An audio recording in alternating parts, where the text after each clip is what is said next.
Serat paling terkenal, serat Kolotida. Kalau di Jayabaya, di Jangka Jayabaya itu sebutannya bukan Kolotida tapi Kolobendu. Kolobendu itu berarti zaman ketika banyak bencana. Kalau Kolotida, Tido itu keraguan. Zaman ketika benar salah tidak jelas, itu Kolotida. Mungkin kayak hari ini kan Kolotida. Sing benar mana, yang salah mana kita tidak jelas. Zaman SBY kemarin banyak sekali bencana. Itu zaman Kolobendu. Saya tidak tahu, harusnya siklusnya itu habis Kolobendu, Kolosubo. Tapi kok habis Kolobendu, Kolotida. Indonesia ritmenya sudah agak rusak. Harus ada yang memperbaiki roda tadi. Kalau enggak kita dari Kolotida ketemu Kolobendu, terus ketemu Koloyuga, susah terus, tidak ada ketemunya. Coba dilihat bahasanya Ranggawarsita.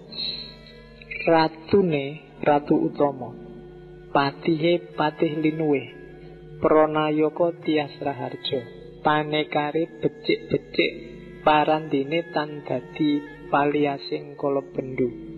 Mandar mangkin andadara, rubeda angribedi, beda-beda ardaning wong sak negara. Negara sebenarnya aparatnya luar biasa. Rajanya itu raja yang utama, kualitasnya luar biasa. Kurang apa Jokowi. Iya. Patihnya juga, Patih Linuwe, patihnya sangat berkualitas. Mbuh patih iki sapa? Jokowi apa Setya Novanto apa sapa lah. Itu kan orang berkualitas semua, doktor kabeh, ada yang profesor. Semua anak buahnya baik, menteri-menterinya, staf-stafnya. Coba dicek, tidak ada orang bodoh sama sekali. Namun segalanya tidak menjadi penawar Kolobendu.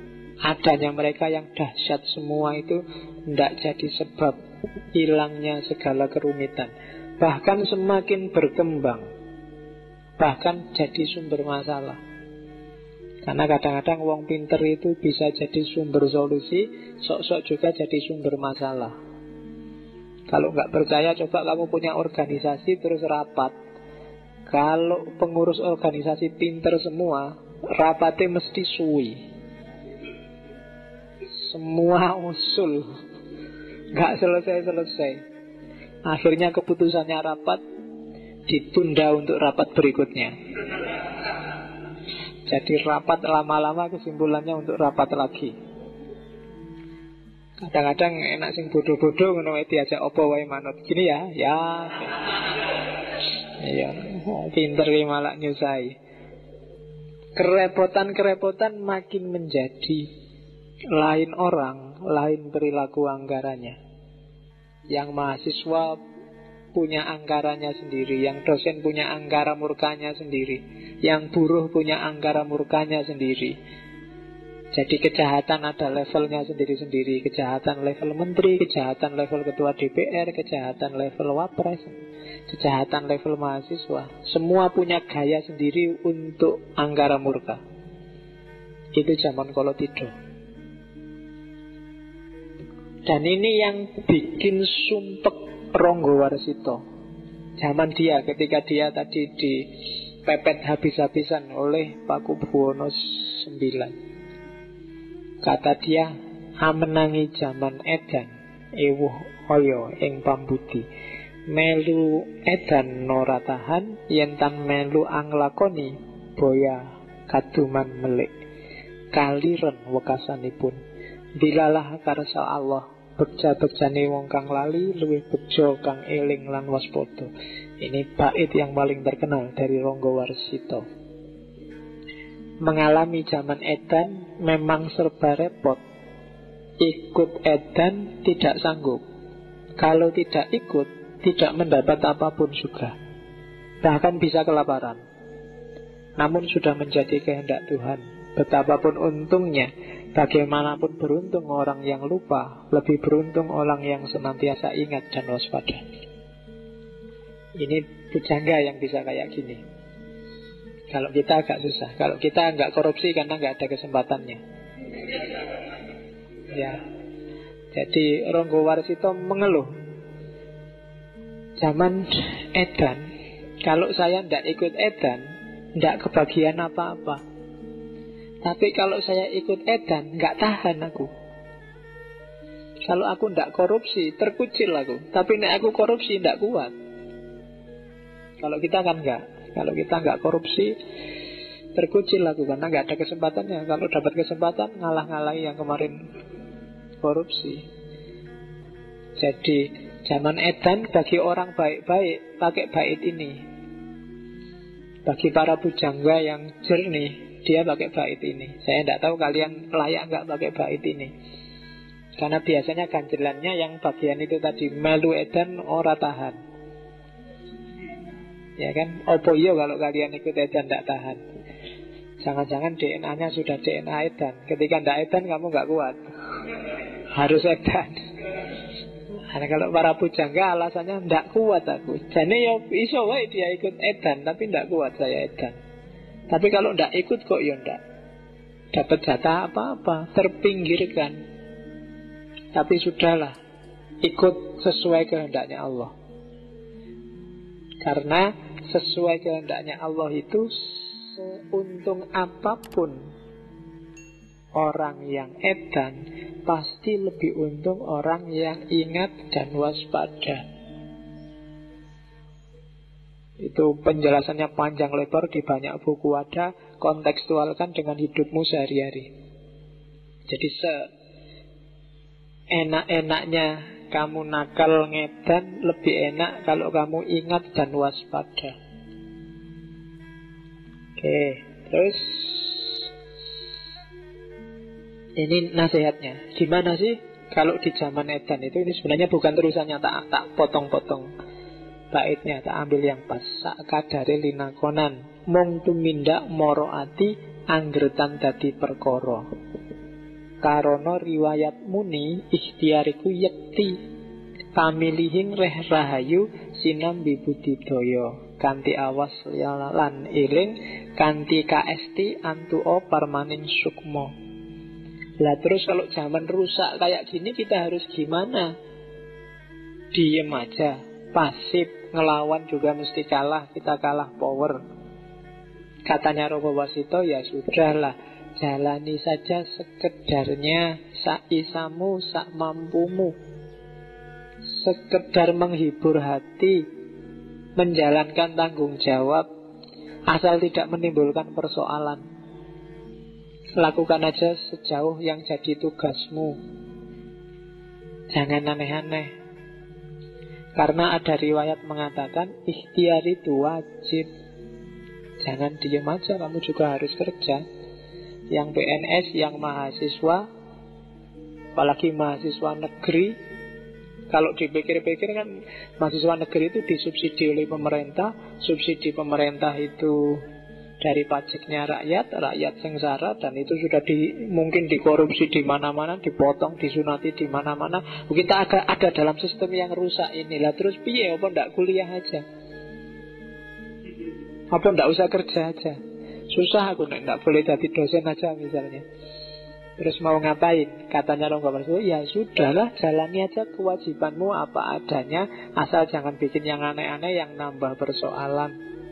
Ikhtiar itu wajib, namun juga harus milih jalan yang baik. Kamu juga jangan ikut ngedan dan ikut rusak. Sambil berupaya, tapi juga harus awas dan waspada. Jangan sampai ikut tenggelam dalam arus keedanan tadi. Kuncinya di situ. Jangan pasif, tapi juga jangan ikut edan. Lakukan tugasmu. Mahasiswa tugasnya belajar, ya belajar yang baik. Yang dosen ngajar sesuai kapasitasnya. Jangan ikut-ikutan edan, sehingga akhirnya kita bisa dapat berkah dari Allah. Itu serat Kolotidho. Ini sama, serat Sabdo Jati, isinya mirip. Zaman rusak. Jadi bagi yang bijaksana sangat gelisah dalam hidupnya. Kalau dia meniru, hidupnya menderita. Kalau tidak meniru, hidupnya menderita. Kalau meniru, hidupnya akan hina. Hitungan saya 4 apa 5 seratnya Ronggowarsito itu mengeluhkan zamannya, karena dia ngalami ketika mulai Pakubuwono kerjasama dengan Belanda dan rakyat yang sengsara. Dan mungkin karena gayanya ini nanti dia termasuk yang diincar oleh Belanda. Oke, ada solusi lagi dari Ronggowarsito. Kapan sih zaman ini selesai? Waluyone benjing yang wis ono wiku, memuji ngesti sawiji sabuk lebu lir majnun, galibetan tudang tuding anacahaken sakehing wong. Selesainya zaman itu besok kalau muncul wiku yang memuji ngesti sawiji, bersabuk debu seperti orang gila, hilir mudik menunjuk sana sini, menghitung banyak orang. Ini isyarat. Zaman rusak ini akan selesai kalau ada wiku. Wiku itu di Indonesia kadang diterjemahkan pendeta, tapi sebenarnya maksudnya biksu.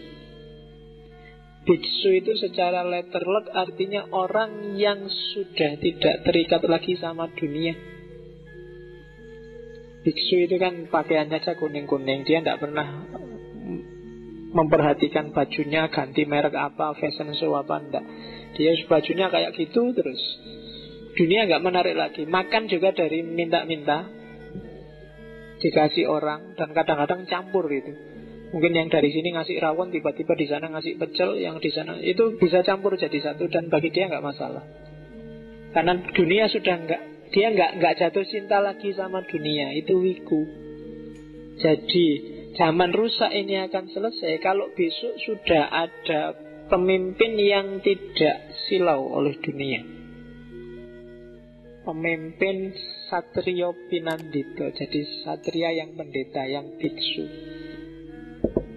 yang tidak ngincer dunia, juga tidak tergoda oleh dunia, yang memuji ngesti sawiji, yang fokusnya, yang dia puji, yang dia jadikan konsentrasi adalah ngesti sawiji, kesejatian yang satu.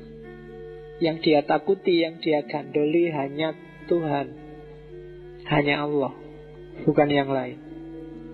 Kalau ada pemimpin yang seperti itu, alamat zaman akan segera waluyo, segera sembuh kekacauan ini. Bersabuk debu seperti orang gila. Maksudnya apa?